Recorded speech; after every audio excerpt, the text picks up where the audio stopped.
Guys, and welcome back to another episode of Food School Smarter, Stronger, Leaner podcast on a mission to change the way the world is. My name is Angela Shurina. I'm a certified nutritionist, health, nutrition, brain performance coach, and just someone with a lot of passion for helping you guys to learn how to use nutrition as a precise tool to feel, look, and do your absolute best. Guys, first I'd like to start with reiterating this idea that nutrition is food we put on our plates and in our mouth. It changes us. Some substances can change us really, really fast. Like if you take coffee, right? Or what else is out there? Or when you're hungry, just eating will change your state instantly. Also, a lot of studies have shown that after a good, well-balanced, good amount of food meal, your brain performance, your mental cognitive performance, your physical performance are at their best. So you change instantly when you eat certain foods. And certain food compounds, of course, have more long-term effect. Actually, I would argue most of the food compounds, when consumed consistently, have also a long-term effects, right? If we consume omega-3 fatty acids on a regular basis, our brain changes a little bit every single day for the better. Maybe better memory, better firing of neurons, because the insulation of those neurons that allow faster firing of signals, that getting stronger, and the way your brain works just gets better and better and better. Again, especially things like your memory. So you are changed by what you eat every day, whether you make that connection or not, whether you notice it or not.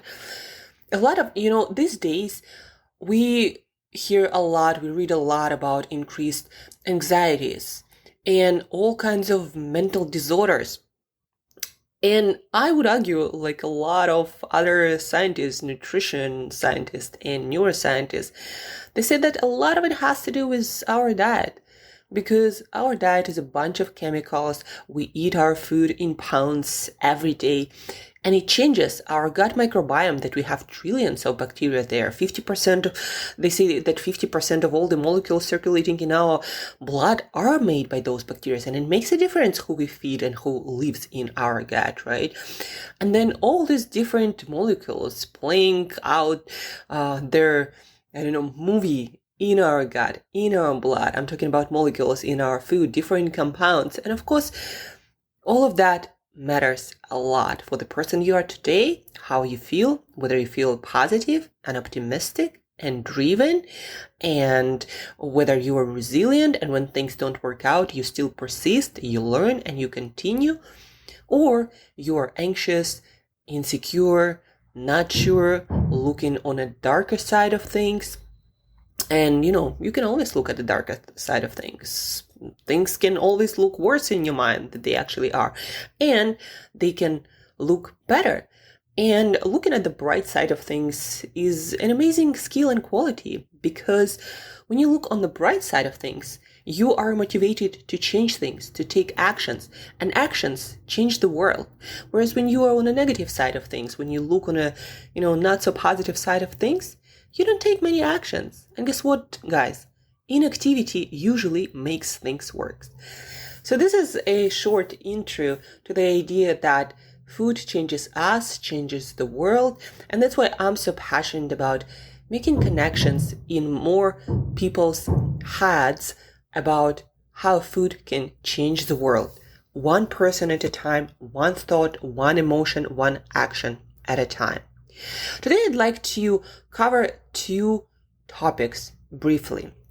One is that intermittent fasting, it got so popular because people are concerned about their looks first and foremost, because this is what we present to the world, right?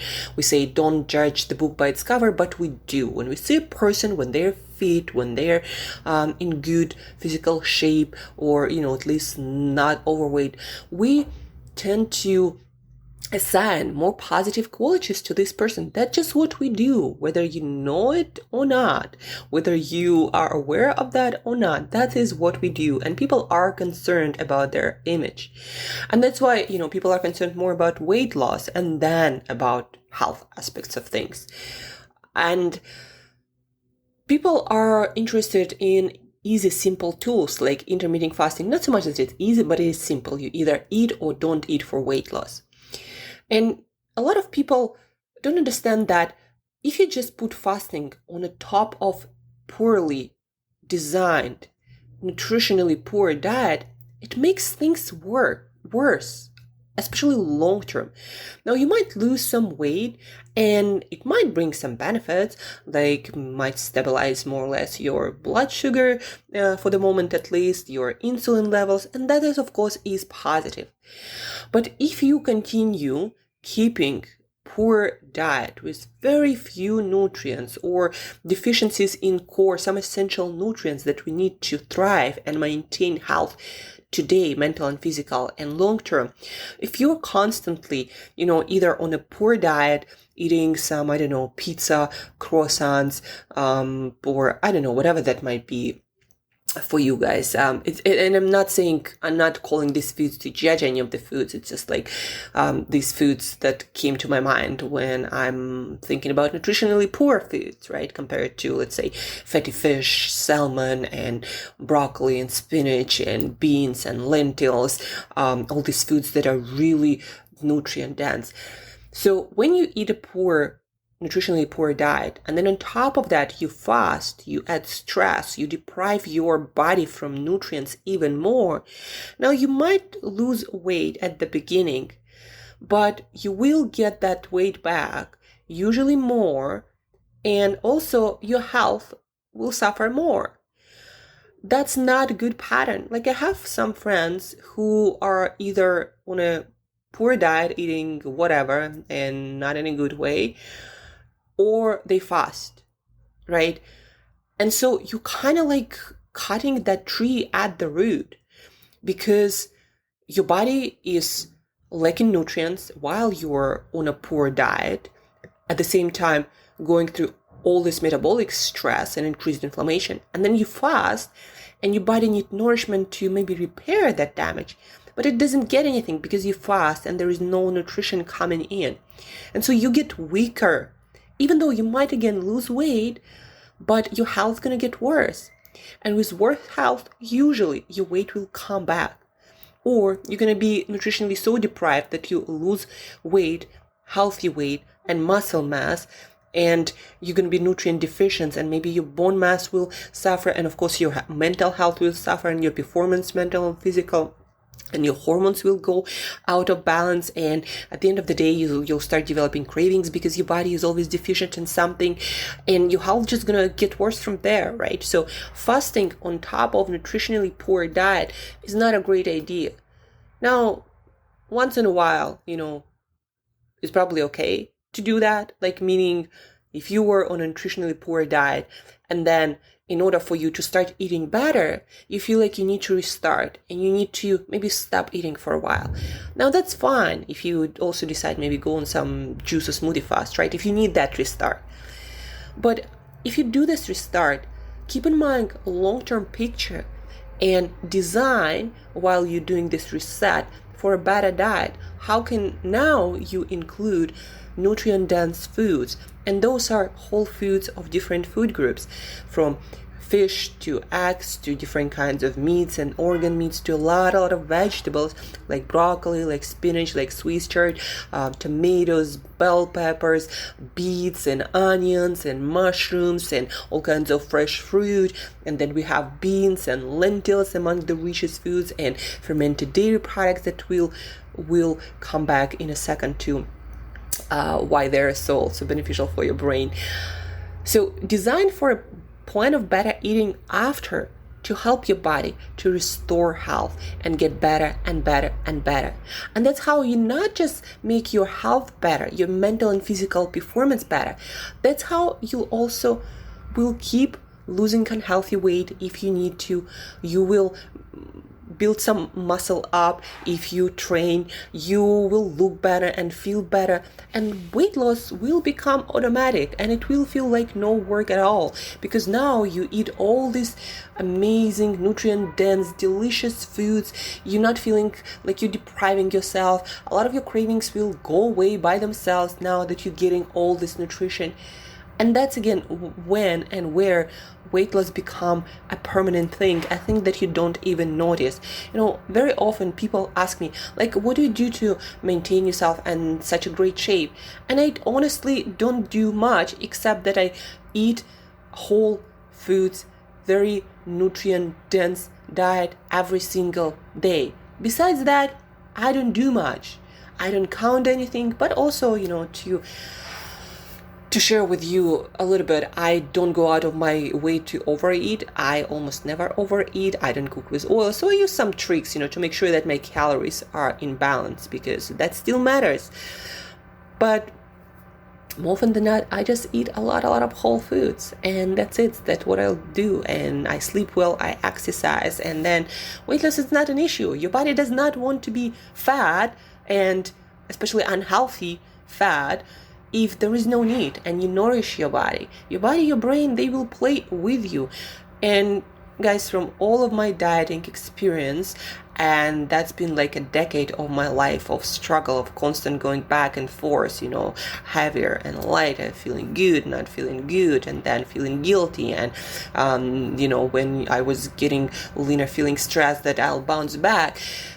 From all this experience, guys, believe me, what works is playing along with your brain, with your body, and focusing on nourishment, focusing on health, focusing on fitness, and then the rest will come as a byproduct. And also, you will be a much peaceful, happier person, and you'll get so much energy released from all this weight loss stuff into your other work. Like now, I spend zero time thinking about my weight loss, and all this energy goes into my studying, into my work with clients, into my new business venture. All of that goes there, into building relationships, into taking care of my deeper health, not some weight loss stuff, right? Because that is not an issue, because I nourish myself and I help my body, my brain to thrive.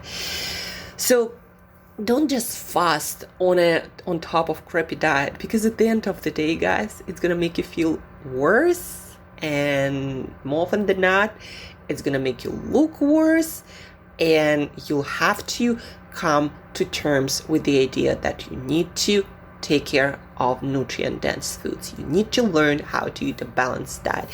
Yeah, you can afford, to eat piece of, cake or pizza here and there, but it's not your nutrition.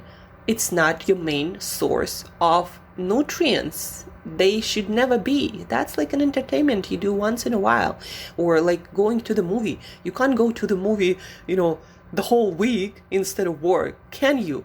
So your nutrition is kind of like that. You gotta eat well most of the time to support the function of your body and brain. And then, like entertainment, sometimes, like 5% of the time, eat some whatever you want to eat.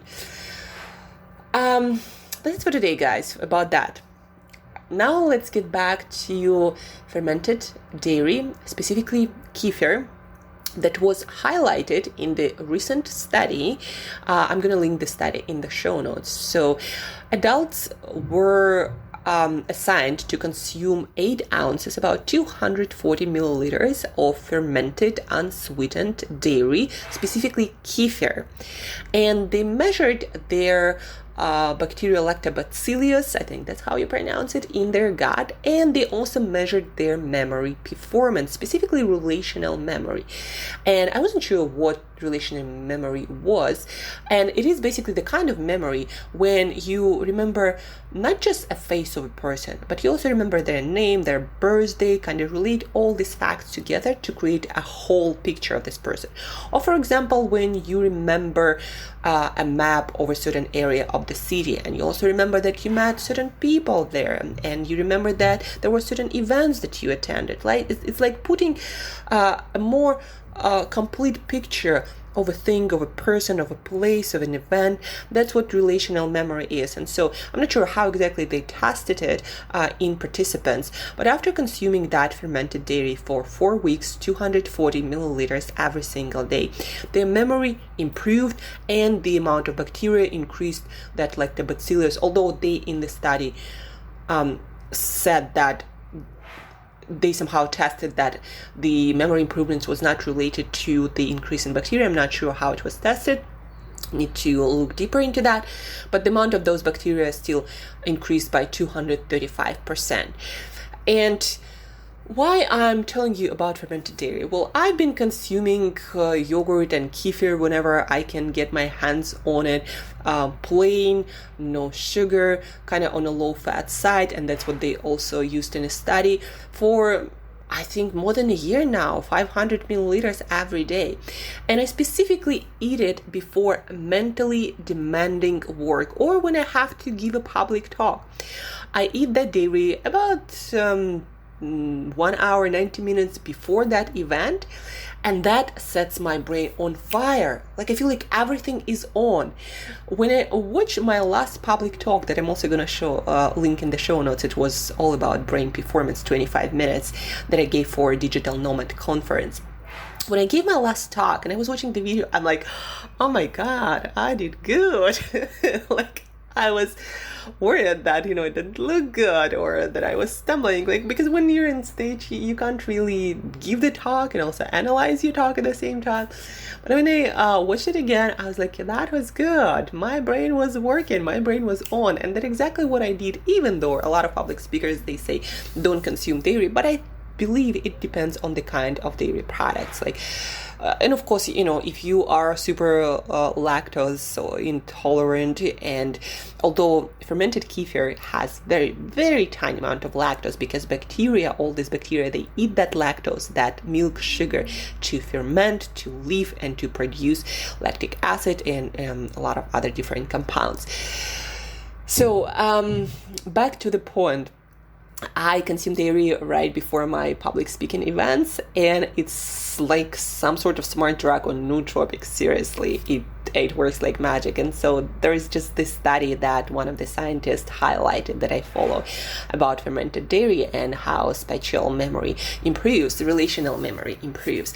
And I think, when you give a talk, isn't it all also about relational memory? You try to tell stories and connect facts to it in the most interesting, from your perspective, for the audience way, to bring the point across, right? To install it, so to speak, in other people's mind. And I found it a long time ago that fermented dairy, kefir or yogurt, they have this profound effect on my mind. I eat it before I need to study. I eat it before I need to give a talk, or I just eat it because I also love it. But that's what I noticed some time ago. And now there is this study.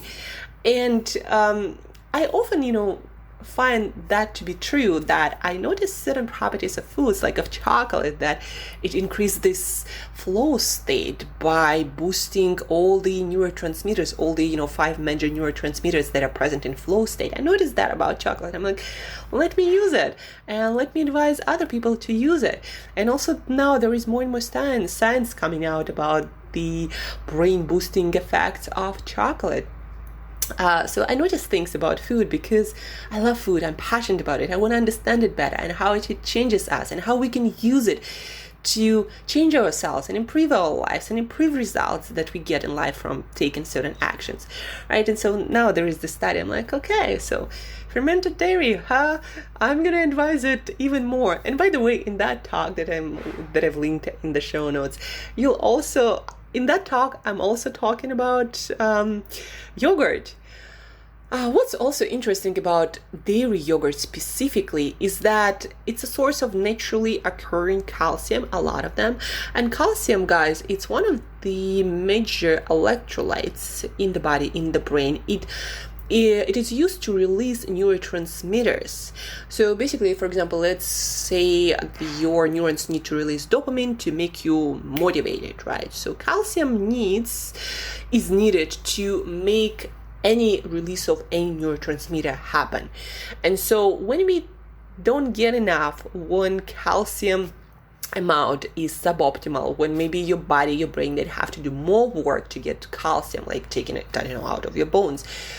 That process, even though I'm not sure about that, I don't think it's been tested, or it is maybe not even possible to test that.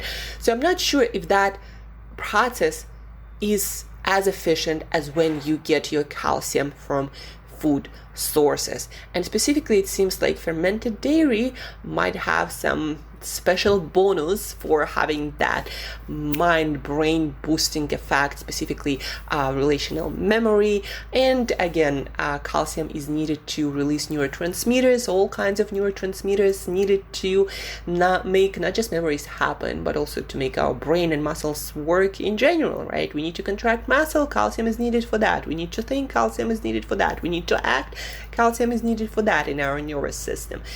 So calcium plus all these different bacteria that increase the amount of certain bacteria in our gut, all this stuff somehow works together, and not just in me, but seems like a lot of other people, improves the way the brain works. So guys, if you are not lactose intolerant by genetics, if you just think that dairy doesn't work for you, have you tried like organic kefir and yogurt, plain, no sugar, no additives? Have you really tried it? And try it by itself, not with like stuff mixed in. Just try it by itself and see how you do, separately from different foods. So maybe on an empty stomach, try it and see how it affects your body. Again, if you're not allergic and it's not gonna cause like some health effects that are not great. If you are lactose intolerant or allergic to some milk proteins, please do not try this experiment. I'm not saying that this study will change your personal reaction to that. But if you don't have problems with dairy products and you just read that they're not that great for you, maybe change the quality of those dairy products and try your dairy products separately from foods. In Russia, for example, where I'm from originally, it's been a practice to give kefir in different health clinics and institutions in between meals, between lunch and dinner. So again, separately from all other foods, and kind of like in between 2 hours or so after lunch and before dinner, people are nudged. We even have like a special name for that meal, to consume kefir, fermented dairy. And long time ago, it's been noticed that kefir has this profound, great effect on health. And again, but consumption, when you consume it, without other foods, and the quality, of course, matters. So try it out, and maybe try it before you are learning about or your public speaking event, like an hour before or so, and let me know what happens.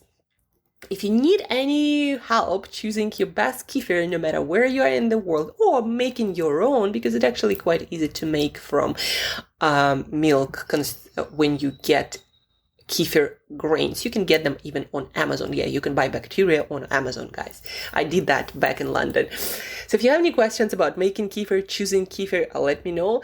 I'm more than happy to answer all of your questions. I love kefirs and yogurts. Made my own at some point, although then it took, a little bit too much work for me.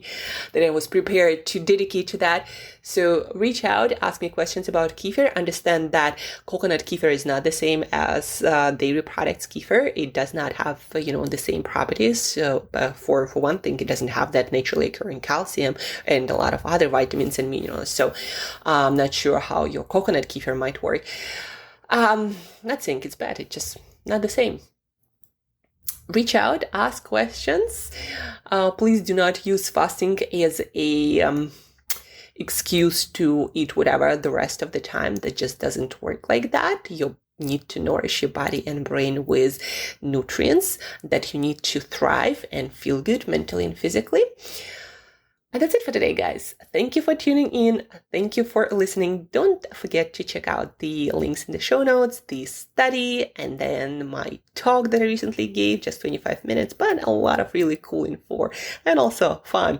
From my perspective, you might consider it not that much fun, but you'll learn a lot. I promise you, most of the foundational healthy brain upgrading practices. So check out the show notes for those 2 links. Until next time, guys, eat better daily. And also, if you're not allergic, try some kefir or naturally fermented yogurt.